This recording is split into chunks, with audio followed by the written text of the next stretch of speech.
Hola Sagittarius, Sun, Cancer, Moons. Welcome to your 2022 Sun Moon reading. If it resonates, consider a personal reading. Just send me an email or a DM and we can certainly set that up. When you view it is when you're meant to see it. It doesn't matter the time of year. Also check out your 2021 Sun Moon readings that are in my playlist. See if they rang true for you. The first portion of this reading will go over the traits of your Sun Moon combination. I'll lay out the main cards. We'll take a quick look at your 2022. The second portion will be the Vimeo link below where I will have a deeper interpretation of the cards with clarifiers in addition to a card of advice for 2022. I'll be dividing the year up into 4 separate sectors. Sorry, I'm itching my ear here. Sagittarius, Sun, Cancer, Moons, you have a longing to make the most out of life and seek the adventures to do so. While your Cancer Moon does exercise caution, it's not likely to hold you back from learning about the world through travel and exploration. You have a penchant for nostalgia and will often hold on to mementos as a reminder of the past. A strong relationship with family is needed because that is a source of your emotional support. You also appreciate spending time with them in your childhood home.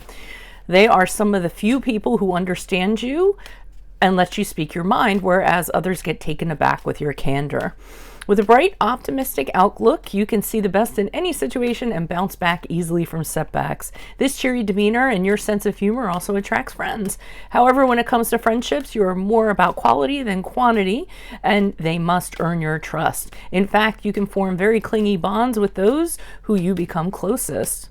You're very adaptable and able to step into every situation. What people might not expect is that you're a fierce competitor, perhaps to push through some of those insecurities you tend to harbor. So, Holy Spirit, angels, divine guides, universe, can you please provide your truth, your wisdom, your clarity, and your insight for Sagittarius, Sun, Cancer, Moons for the year 2022?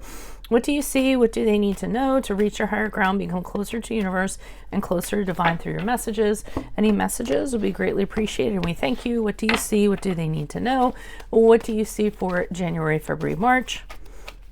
January, February, March for Sagittarius, Sun, Cancer, Moons.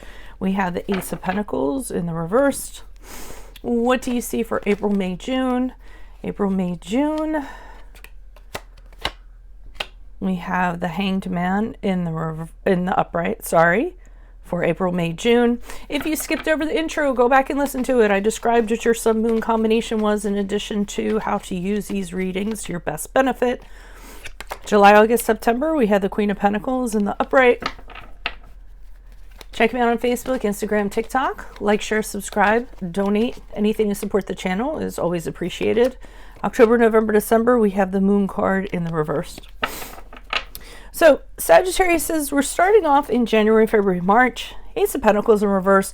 I'm getting a sense here that you can't kind of make anything, kind of ground yourself in any kind of solid sense. I'm feeling that it's like a practical sense. So it has to do with work, maybe buying a house or something like that, but you just cannot seem to make it happen.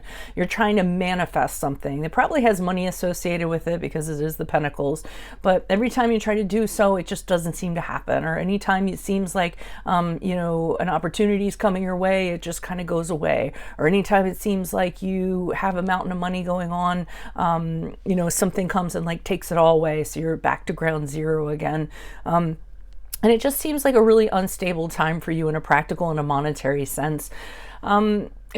Another thing I'm kind of getting, don't put all your eggs into one basket. So don't kind of focus on one thing and say, okay, this has to be it. This has to kind of happen. You want to make sure that you have other things going on elsewhere to kind of support you while you're going through this, I feel. So, you might want to have a separate account, like a nest egg account or rainy day account or something like that. Or if you're, investing everything into one job, maybe you want to try to get a side thing going just to get you through this period of time, because I do think it's going to be a little bit difficult. Stay away from gambling, stay away from anything that's risky in regards to money, anything that's reckless in regards to money.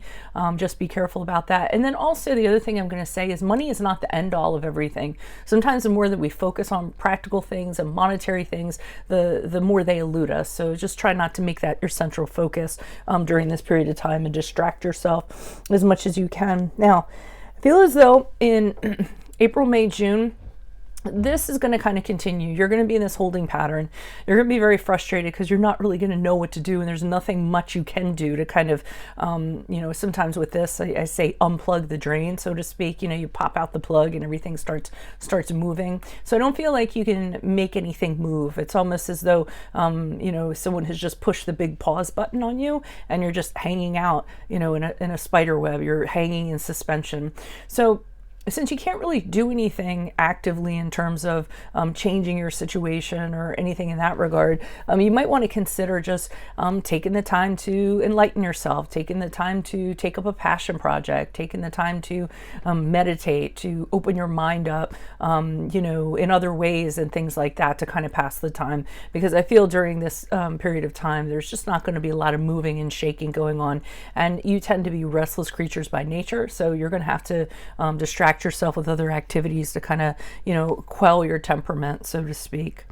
Now, it looks like in July, August, September, this issue that you're having might actually end, because the Queen of Pentacles is very much about, you remember I was talking about unplugging the drain? I feel like she's symbolic of the drain being unplugged. I think at this point, there's actually a cash flow coming in. You're actually going to be financially independent. You're actually going to get that promotion. You're going to be elevated to some types of leadership. You're going to be able to breathe a little bit because you're going to have some sort of stability, be able to provide for your family, be able to take the bills, be able to have a roof over your head, food on the table, you know, a really independent status. So I feel like things are going to come through for you during this period of time, July, August, September. And then strangely enough, in October, November, December, with the moon card in reverse, which is the card of Pisces, what I'm getting from this is all of this happened for a reason. You're going to have some sort of grand realization because of it. I think you're going to realize the pitfalls that you had in 2022 and how they can be avoided. Everything's going to become very clear to you in regards to how you can move into 2023 a better person. Hold on, this is irritating me. Move into 2023 a better person. I just think you're gonna say to yourself, you know what, there's a lot of things that I can get rid of this year that I don't need to carry around. I've learned that they kind of affect me in not so good ways, or they point me in ways that I don't necessarily need to go. And you're really I feel like you're gonna clean up a lot of things. Clean up a lot of things in your life from 2022. I almost feel like you, in terms of that also, you might deal with a lot of mental baggage that you've been carrying around or what have you, something in regards to that. Now, I'm going to say that the Queen of Pentacles and upright to me also can be somebody coming into your life who is somebody of status, someone who has stature in the community, somebody who has money, somebody who's going to help you out.